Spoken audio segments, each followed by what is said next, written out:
the GenTech podcast discussing business, investing, and marketing. Hey guys, welcome back to the GenTech Podcast Season 2, bringing you valuable and inspirational discussion with top business owners. Today we have on Colton Daly. He is a life coach, a Florida real estate broker, and the host of the Not So Perfect podcast. So Colton, thank you so much for being on our podcast. Thank you, it's an honor. Of course. So I know you do a lot, but first I want to get into more of your background. So Sure. Where are you originally from? I was actually born in Tampa, Florida. Spent a couple years there and then grew up in Sarasota, Bradenton area.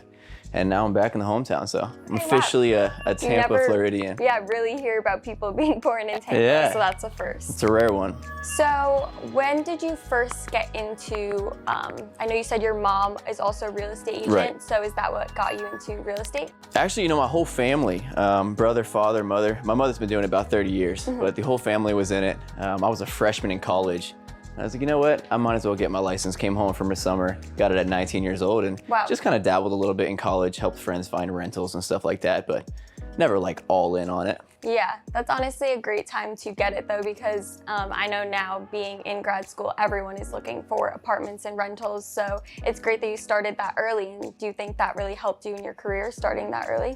Oh, it was a blessing in college. When you have a real estate license, a lot of these apartment places, they pay commission. So if I knew my friend was gonna find a place, I'd be like, hey man, can I come with you, right? And it was just like $1,000 here or there just to walk in and say I was their agent. So I'd take them out to lunch or something like that for bringing me, but it was a blessing. And you were starting to be a business professional in college. And did you feel like you really differed from, your peers that were just doing college for college? I almost feel like I was doing college for college. I have a 4-year business degree from Florida Atlantic University. And to be honest with you, it was pretty much useless. It was about a 4-year vacation. I mean, I was grateful for the networking and the opportunities, but as far as teaching me how to run and operate a business in today's day and age, it was almost a waste of time.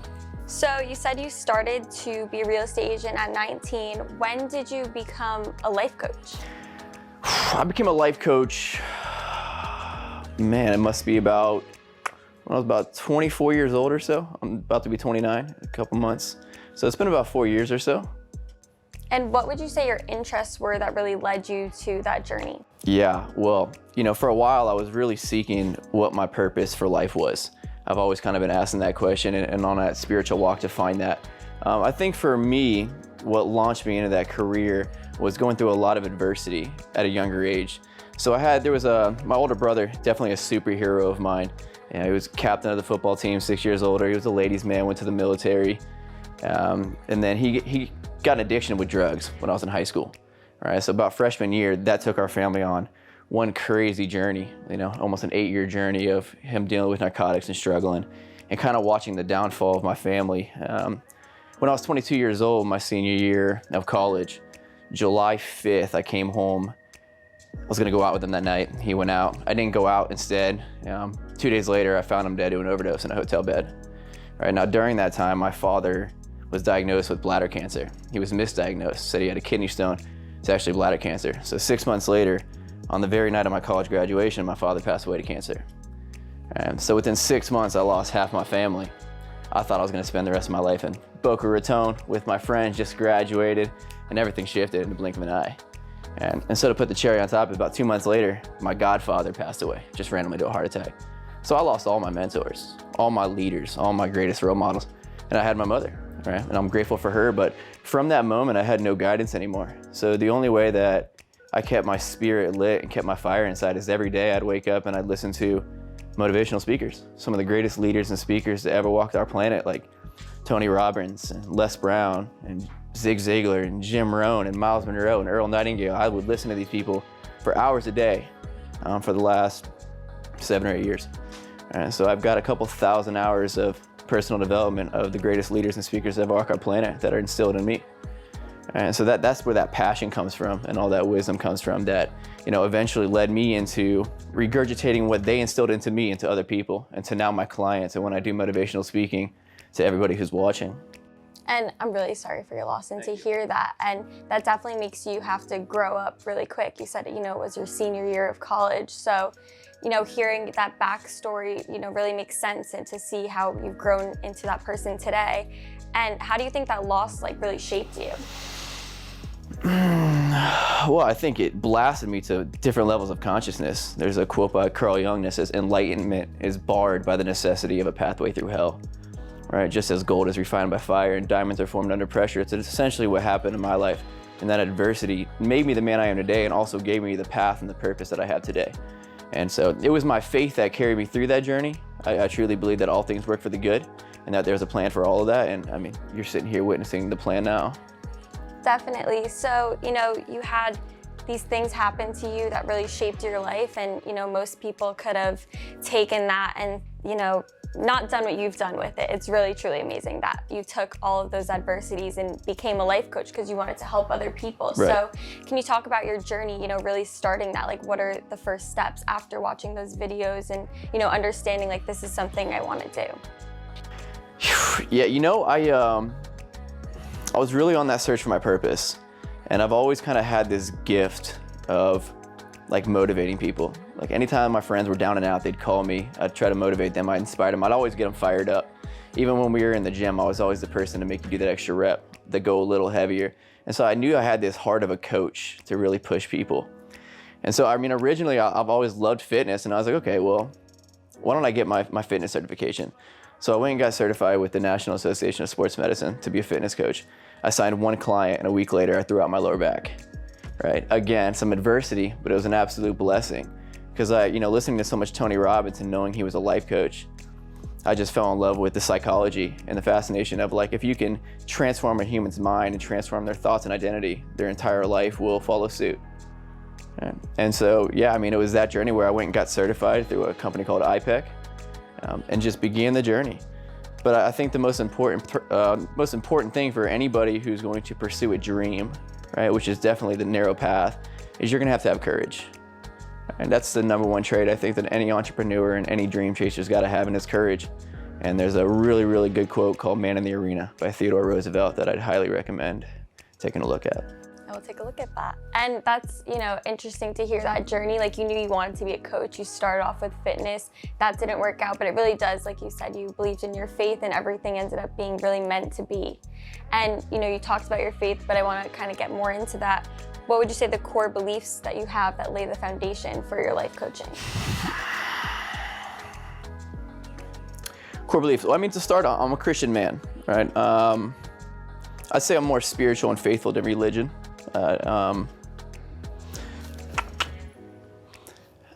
I guess for me, I'm just here to chase purpose and to chase a legacy and to really chase having honor. Like, money's never been a thing I've chased. It's always been trying to have a big impact. One of my favorite movies, I watch clips of it every day, is Gladiator. I don't know if you've ever seen the movie. It's definitely my favorite movie, but it just truly inspires me. Truly a man in the arena. One of the quotes in there is, "What we do on earth echoes in eternity." All right, so for me in my life, I'm just trying to have as much impact in this world, affect as many lives as I can, just be a light for this generation, and help people find what they were called to do. I think that 95% of the world is kind of caught up in the matrix and going through the motions and almost living on autopilot. And I'm here to just be like that voice in the wilderness that's saying, look, you can live a life on fire. Like, you have a gift. You were born to do something amazing. You got to have courage to do it. But if you want it, you can have it. And would you say that's the value you bring to your clients? Like, why would you say people hire you? What is that reason that, they think they need a life coach? I say, majority of the people that I work with, and my niche has kind of found me. And I think that's a challenge a lot of entrepreneurs struggle with initially, especially coaches, because they're like, what's my niche? What's my niche? What's my niche, right? And it's like, well, just start coaching, right? Just take one step at a time and your niche will find you. And over time, it seemed to be entrepreneurs that I just have a super heart for, because, man, they're dream chasers and sky is the limit, right? And so I think people come to me when they're really down on their energy, right? That maybe they lack a vision, they lack a purpose for their lives. And after all the work I've done, that's the most important thing I think a human can have, is to truly have a vision. In the good book, it says, without a vision, the people perish. And essentially what that means is, when there's no vision, when there's no goal, there's nothing pulling us in life, we die inside. All right, so a lot of this motivation, this inspiration we're seeking is often tied to a goal and a vision for our life. So to help someone find that vision when they don't have one, when they're just going through the motions, is essentially, I think, why most people come to me.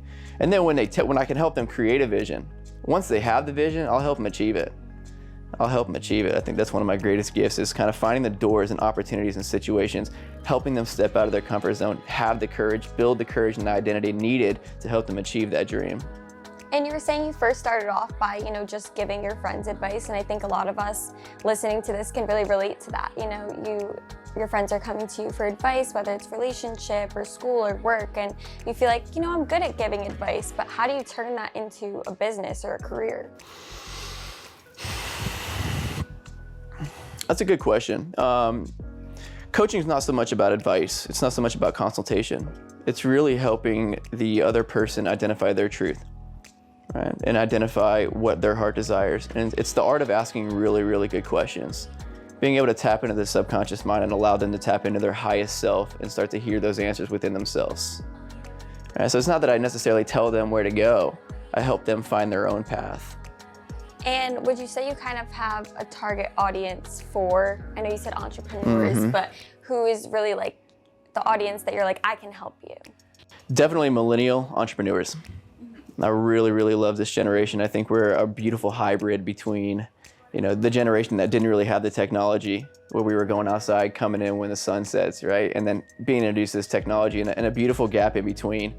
I think that's really my client market, my target market for sure. How do you help people find their purpose? That's a really good question. I'd say to start, I believe that everybody's got a gift. I believe God gave each of us a gift, and I believe it's our job to identify what that gift is, right? In the book of wisdom, it says, a man's gift makes room for him and brings him before the great, brings him before kings, right? So first, it's like, what are you really good at? What do you do the very best with the least amount of effort? When other people think about you, what do they think about you having? Right? So for me, it's like, man, I want to call him when I'm down, when I need some motivation, when I need some fire in my life, right? And the second thing is like, what are your passions? Right? What makes you come alive? Like really, really come alive and catch that flow state. Right? There's a really, really good quote. Maybe it's Oprah Winfrey. I'm not quite sure, but it says, don't ask what the world needs. Ask what makes you come alive and go do that. Because what the world needs is people who have come alive. All right. So really, if you can find what you love to do, something you're super passionate about, and find a way to make money do it, you'll never work a day in your life. Like truly, I am like, coaching lights my soul on fire. I truly love it, right? Speaking lights my soul on fire. Hosting some of these men's retreats that I host lights my soul on fire. And essentially, I've always been chasing this life to get paid to play and never have to work a day in my life. It's amazing that you're able to do that, because it does come so naturally to you, and it is your passion. And where do you find this motivation? So many people have fears of speaking in public, or just being outspoken at all with their beliefs. And how do you find that confidence in yourself to accomplish that? I think that one of the greatest blessings that came from losing my brother and father was the realization that I'm going to die, right? How short life really is. There's a Latin phrase called memento mori, which means remember you will die, right? So understanding that, it kind of begins to take some of those fears away of the judgments and the insecurities I might face, right? Because what do I have to lose? There's a really good quote by Steve Jobs, and he says, remembering you are going to die is the only way I know to avoid the trap of thinking you have something to lose. You're already naked, you have no reason not to follow your heart, right? So that's one of the biggest things for me, is like, on one day we're gonna have a tombstone, and it's gonna be the day you were born, the day you die, and there's gonna be a little dash in between. And what's that dash gonna represent? All right, and so again, for me, it comes down to legacy. I wanted to have as much impact as I can in this world. And then truthfully, the fear is always gonna be there. I don't know if that ever goes away. Even starting this podcast, my heart's pounding a little bit. I'm excited. Before I walk onto any stage, before I coach a new client, I always get some of those, maybe those fears and insecurities and that doubt, right? But that's where courage comes into play. Because fear is not, courage is not the absence of fear. That's the part of courage. It's being willing to step into that anyways, to step into the arena. Because at the end, you are going to die, and you can die in the bleachers or you can die in the field.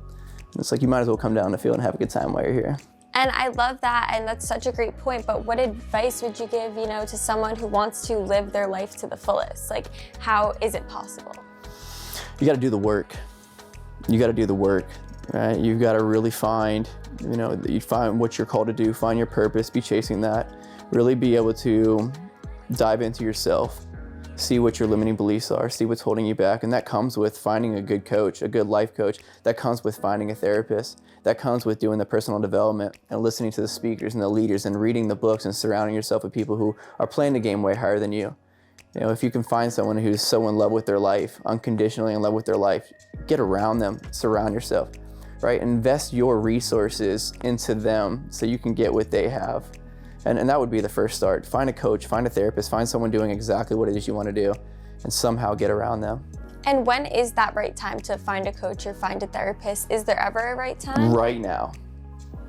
Right now. It's like, what are you waiting for? I think definitely the sooner the better with these things. So how do you use the adversity you went through to find your purpose? Oof, that's a really good one. You know, a couple months after losing my brother and father, I had just graduated college. I was working a 9-to-5 job I got blessed with through a friend. It was paying a lot of money, but I was super unfulfilled and unsatisfied. And man, I was just sitting there every day, bored out of my mind, asking myself, is this really what you're gonna do the rest of your life? Like, be this miserable just to make a paycheck? And so I knew I was kind of looking for a way out. And I went home that night after thinking this, and I had a dream. And towards the end of my brother and father's lives, my family started going on cruises. And we fell in love with these cruises, and we went on like 5 in 2 years, and we were having a blast. Well, in the dream, I'm with my family again, and we're at a table on the side of the cruise ship, little circular table. To my left is my mother, to the left of her is my father, and to my right is my brother. And I am just looking at my brother, and he has his shirt off, and he's eating a Snickers bar, and I was making fun of him for being chubby, and he was giggling about it, and I was just so in awe to be in his presence again. It's like I knew it was a dream, but I was just like really enjoying the moment and just seeing him and shining his light, and it was beautiful. And all of a sudden in the dream, I realized this can't last, right? Like, you can't stay here, you have to go. And as soon as I realized that, the dream switched, the scene switched, and all of a sudden my brother's in the corner of this wall, like this little kiddie quarter, and I'm right in front of him, and I'm telling him, you can't stay here, you can't stay. And he's looking over me, he's not paying attention, he's kind of goofing off. And I get really frustrated because he's not paying attention. I just took my hands, summoned up some strength, and I just slammed him in his chest with both of my hands. And being my older brother, he looked at me right in the eyes with a very fearful look. I was like, ah, crap, you know, I'm about to catch an ass whooping, right? He looks me dead in my eyes, he grabs me by my shoulders and says, Colton, I need you to Google the name Gary Walker. I woke up. And now I just woke up, I'm absolutely shook. Like, first of all, I just had a dream with my dead brother. He told me to Google a man's name specifically. I don't even know Gary. I don't have a friend named Gary. Or I run out, I'm like, Mom, do you know Gary Walker? She's like, no. All day at work, I'm kind of Googling, I can't really find anything.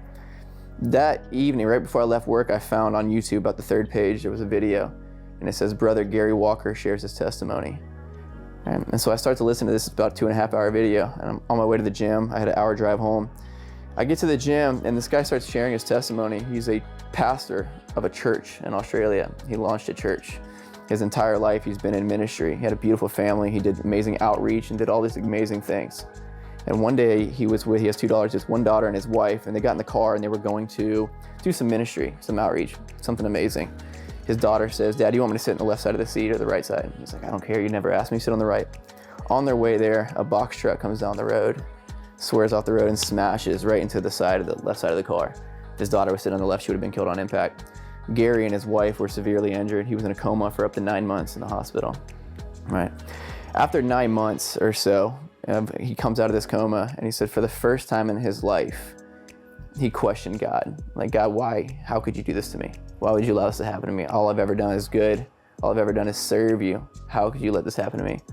And he says for the first time in his life, he heard the audible voice of God. Not the internal monologue, but the audible. And he said, Gary, if you knew the plans I had for you, you would have signed up for this.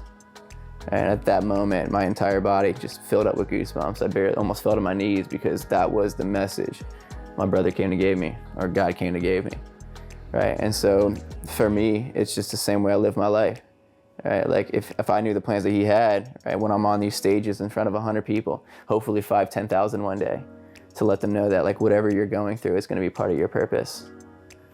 Right? And so that's what's continued to fill me up. And there was a moment, I'd encourage anybody who's overcome this adversity and overcome these hard times, where I wanted to get into motivational speaking. And I met this motivational speaker and he goes, well, what's your story? And I said, well, you know, this is what I went through. I lost a brother and father, but I don't want people to know that. Like, I'm not a victim. I don't want anyone's sympathy. And he looked at me and says, stop being so insecure. This is the platform God gave you. Right? This is the platform God gave you to connect and to resonate with the hearts of other people. So it's like whatever you've gone through, that's probably going to become part of your purpose, and your pain will become part of that purpose. And what's so beautiful was after that, I finally stepped up and I started this journey to do motivational speaking. And I was like, okay, well, I don't have a stage, but the only platform I have is social media, is Instagram. I'm gonna start making these little motivational videos with all these quotes I've accumulated. And so I started making these videos, and I made about 4 or 5, and I was terrified to do this, by the way. Super insecure. Like, this is in the very beginning.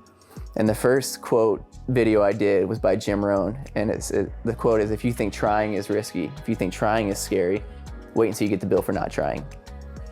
Right? And so that really inspired me to start doing this. And I was about 2 months in, just started, and I get a DM from an older gentleman in his 50s, worked in one of my offices. I didn't even know who he was. He DMs me on Christmas Eve, says, Colton, I just want to thank you for what you've been doing. You've really inspired me in a really, really dark season of my life. Thank you. And I was like, that's super awesome. I didn't even know this guy was watching. He DMs me, he goes, will you have coffee with me? And I was like, sure. And so I sit down and have coffee with him about a week later. And as soon as he sits down, he goes, Colton, I just want to let you know that on Christmas Eve when I DM'd you, that night I was laying in my bed and I was going to commit suicide and kill myself that night. I was planning how I was going to do it. And then as I went on Instagram for the last time and was scrolling through, I saw your video. And after everything you just went through, after all the adversity you just overcame, if you can still be this positive, then so can I. And I decided not to take my life. That's incredible. And so, for me at this point, the fears and insecurities don't matter. Right? Because there's someone out there suffering. And if we don't do what we're born to do, if we don't do what we're called to do, then other people suffer. It's not just ourselves and that guy and that guy's children. And so, that's my encouragement for everyone, is we have that opportunity to be a light in this world. It's people who need us. It's like, our fears and insecurities are just wasting time. Yeah, I feel like you've really taken that statement, everything is meant to be, and, ran with it. Like, your whole life really has so much impact. And, seeing just what a post on social media can do is incredible. Right. And, that dream, going back to that is crazy if you think about it. You heard that name in your dream that you've never heard before, and that led you to this beautiful story that led you to these motivational videos and really having an impact in so many people's lives. And it really is just incredible what it can do. And how important do you think, motivational speaking and life coaching is, and how beneficial is it to, your followers and just everyone around you? It's amazing. I've had a coach for many years now. I've had a couple different coaches. I will always have a coach, because we won't do it for ourselves. Very rarely will we sit down for 2 hours and spend that time really working in our lives, right? Really diving into the things we don't want to look at. And all a coach or a therapist is, per se, is just a mirror for you to sit down and understand yourself, get to know yourself, get to love yourself. There's a really cool quote by Les Brown. He says, if there's no enemy within, the enemy outside can do no harm. Right, so really learning how to become best friends with yourself and unconditionally love yourself, because the quality of your life will change drastically.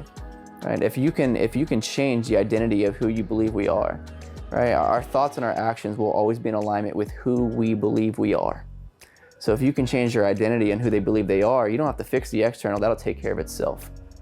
If you've read the book Atomic Habits by James Clear, he's got a beautiful chapter on this. And he talks about somebody, let's say, that wants to write a book or wants to start writing. Right? He's like, the goal is not to write. The goal is to become a writer. Because once you're a writer, you just write because it's what you do. Same with someone who wants to go to the gym. It's like, the goal is not to work out. The goal is to become an athlete. Because once you're an athlete, you just work out because it's who you are. And so I think one of the greatest things about coaching is building up the identity of who they are and who they desire to be. And what is being coached by you like? Like, if you were to coach me, what is the process like that you go through? It's an absolute blast, and we're gonna have a good time, and we're gonna go deep. It really depends on any person. What season of life are they in? Where are they at? What is kind of their level of consciousness at? What are they struggling with? What do they need to overcome? Right? Do they need courage? Right? Do they need to step back and reflect? It really varies from person to person. But ultimately, my job is to help you win. And so at first, it's like, do you have a vision? Do you have a goal that you're trying to chase? If not, we got to start there. Let's get you one of those. And then once you do have that goal or vision, What's the next step we can take to get there? What's the next step we can take to get there? What's the next step? Right? And it's like you don't have to eat the whole elephant. You just take one bite at a time, and eventually you'll eat that elephant. And what are those seasons of life that you mentioned? Winter, spring, summer, fall. All right, it depends where they're at. Yeah. Is it winter? Is it dark? Are they going through adversity and darkness? At that point, it's just encouraging them to hold on, because what comes after winter? Spring. Spring. And what do you do in spring, right? You plant, you reap, or you sow. And you sow a lot of seeds, and really I help my clients sow a lot of seeds into whatever their goals or their dreams are. And what comes after that? Summertime, harvest season, right? And so they start to reap some of the benefits of the work they put in and the seeds that they planted, right? And so the cycle continues, and we're all going through a season of our lives as human beings. It's just the natural inclination of the human experience, right? And I think just even more so on so much the psychology side, I just really passionate, obsessed with like human optimization, right? How can I live life with the most joy, the most energy, the most love, whether that be fitness, whether that be nutrition, whether that be psychology. I'm fascinated by all aspects of it, and feel like I can help anybody in any area. And how do you continue to strengthen your skills and your experience in coaching? That's a really good question. As a coach, you can only take somebody to the level that you're at. Mm-hmm. Right? Eventually, I can take a client to where I'm at. I can't really serve you anymore, right? This is why I have to continue to grow myself. So, like I said, every day I'm listening to motivational, inspirational speakers. Every day I'm reading books. I'm hiring coaches that are way out of my league because they're taking me up to their level. So I have to continue to expand so that my clients can continue to expand. And that's really, really, really important. And when your clients are continuing to expand, is there ever really an end point, or do you believe that you can continuously grow? I believe I can continuously grow. I have been. I mean, it's my goal to continue to expand levels of consciousness, to find more unconditional love, more peace, more joy. But my goal is to help my client get to a point where they don't need me.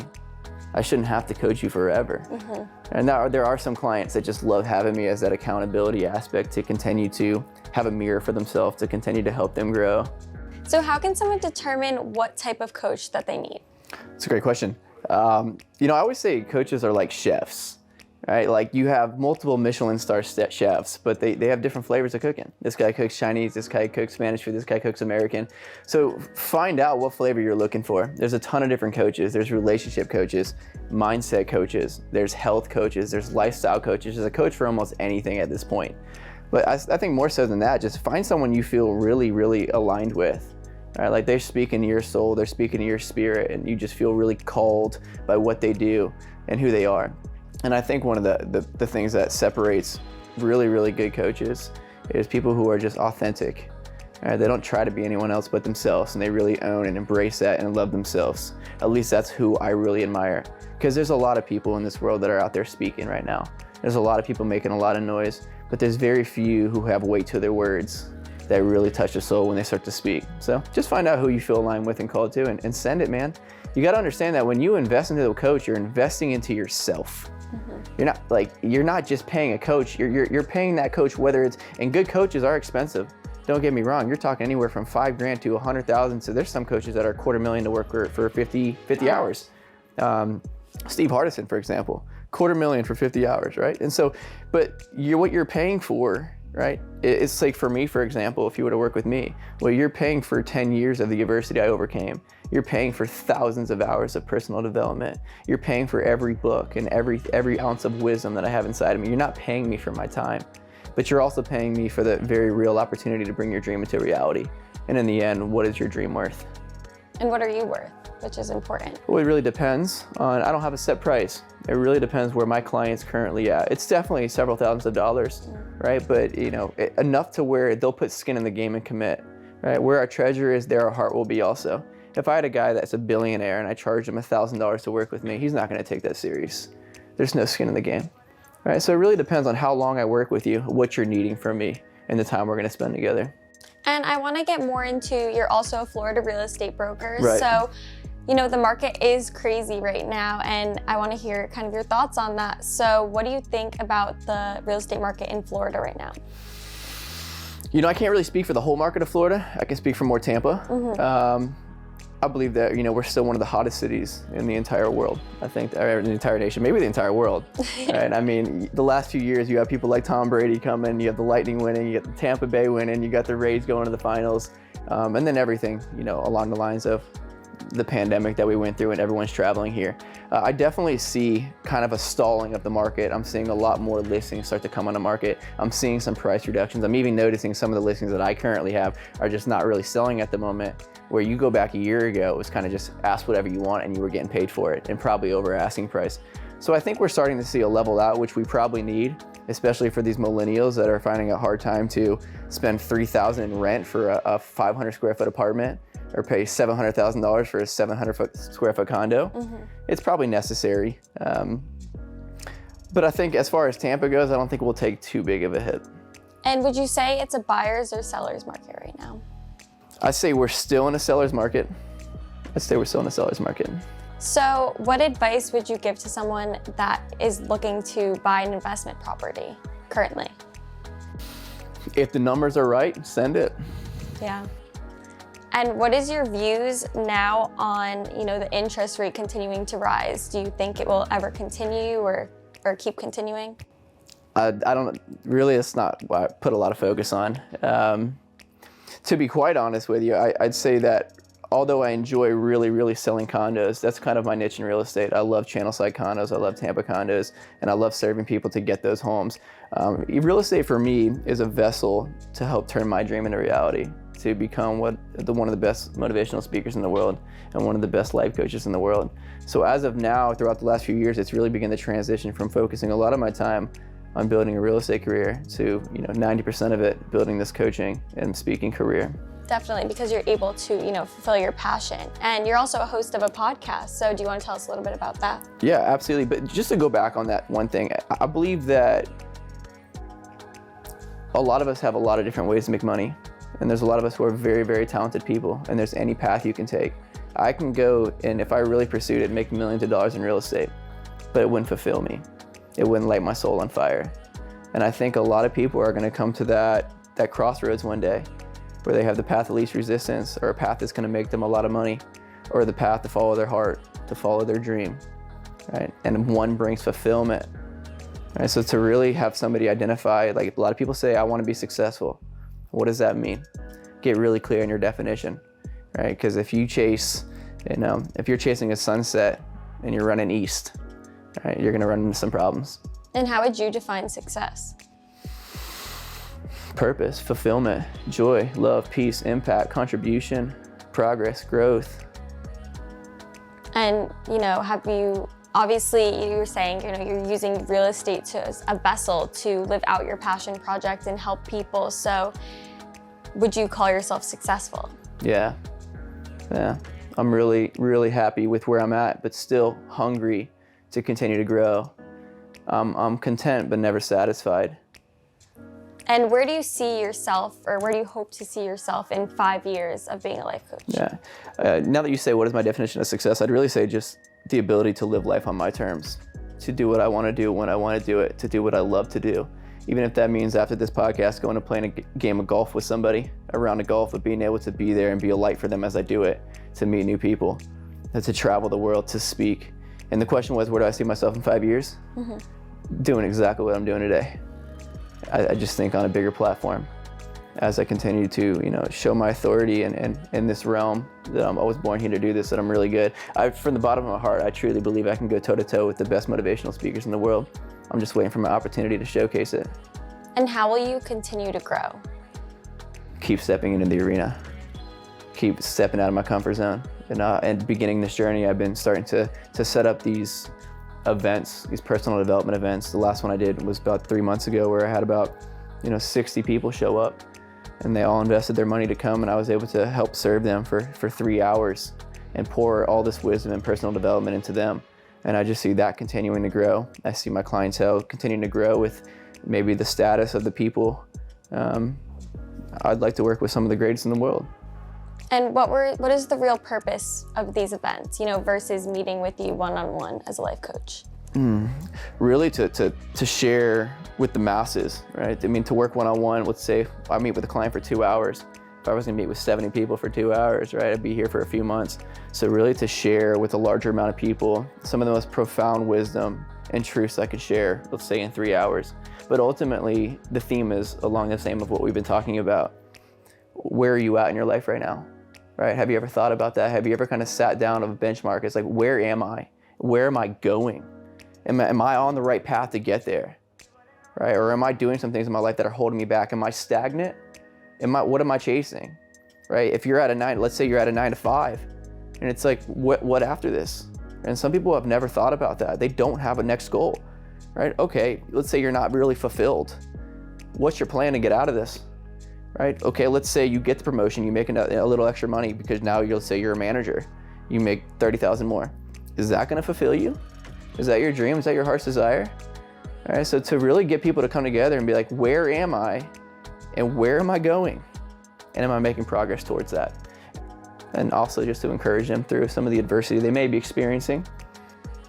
And again, it's great that you're able to, live out your passion. And what advice would you have to any of the listeners on this podcast that, what they're doing right now isn't their passion and they're not feeling fulfilled by their job, even though they're making that money? What advice would you have to someone who wants to live out their passion project?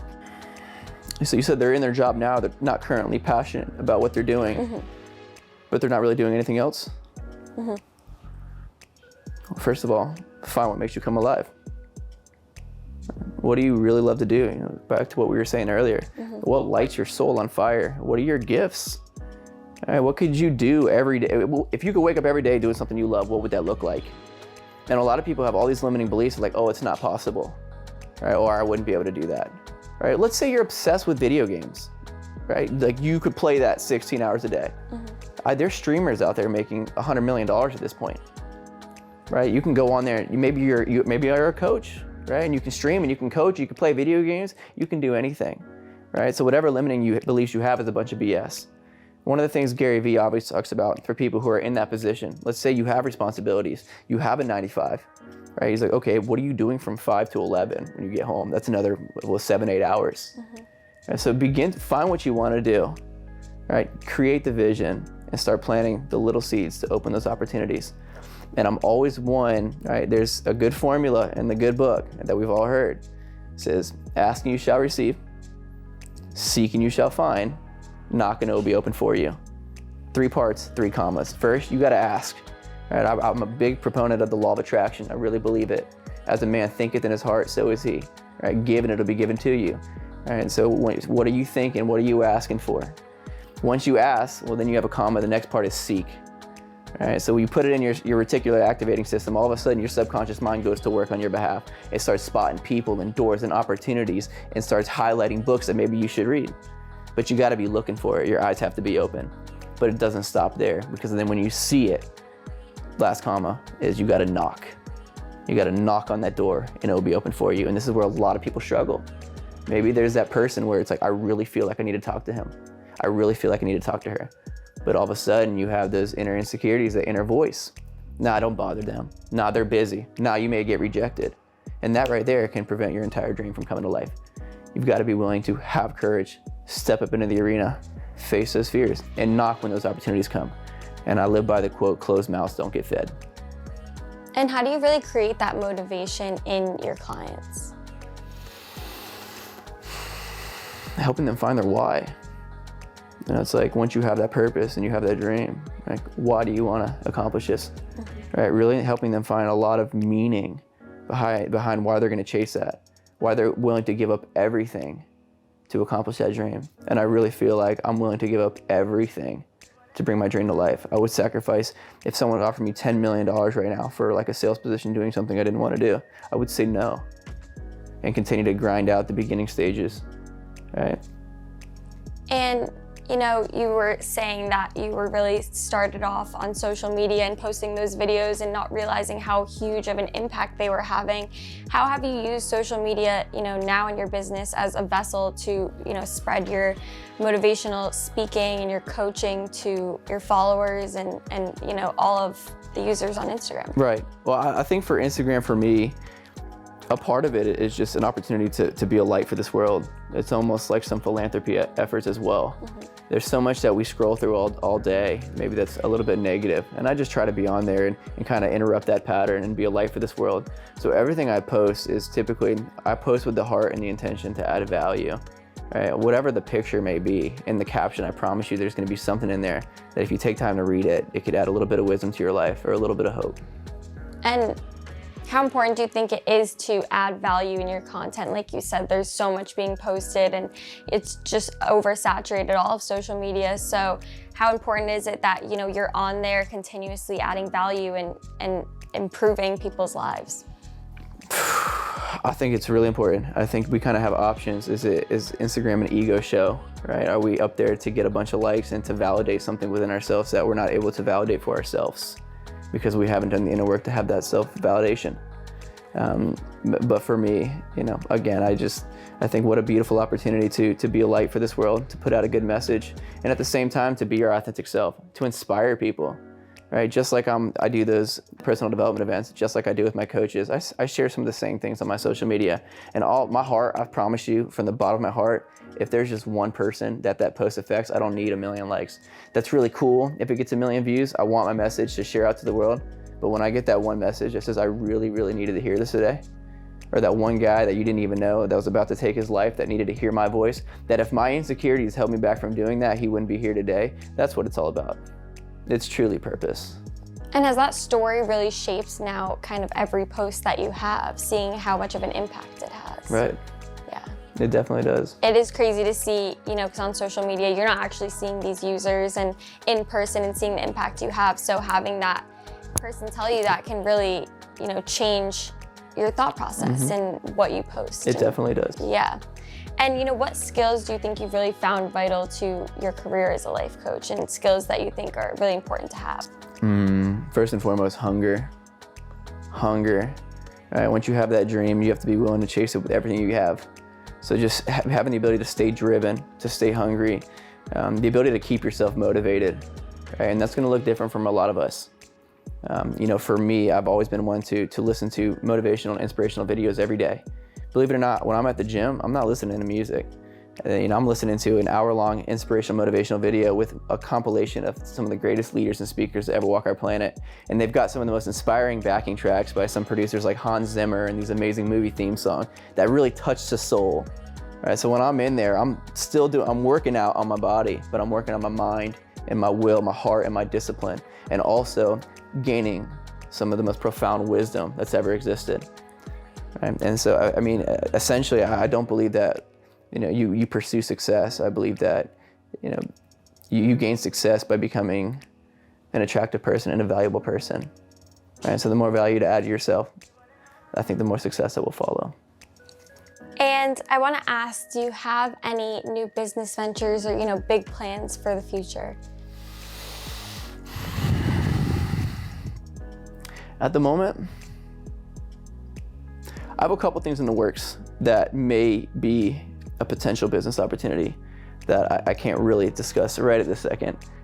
But my main priority is to continue to build this coaching business, to really pursue becoming the best coach in the world and becoming one of the best speakers in the world. And so I think at this moment right now, I think I'm really seeking, you know, Tony Robbins is probably the greatest of this generation. But before him, Tony Robbins had a mentor named Jim Rohn, who was probably one of my #1 favorite speakers of all time. And he mentored Tony. Right? So I think I'm at a stage where I'm really starting to seek a mentor, like a Jim Rohn, or someone to take me under their wing so I can see how greatness does it and to be in the presence of greatness. And just to wrap up this podcast, what is the biggest takeaway that you hope our listeners learn?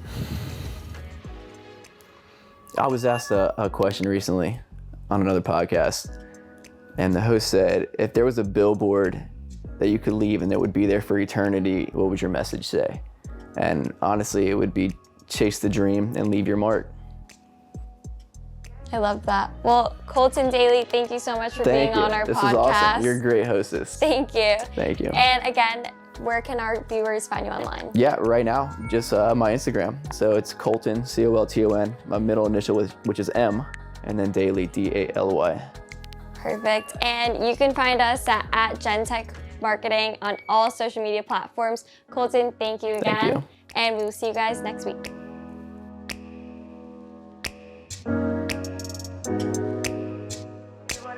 you.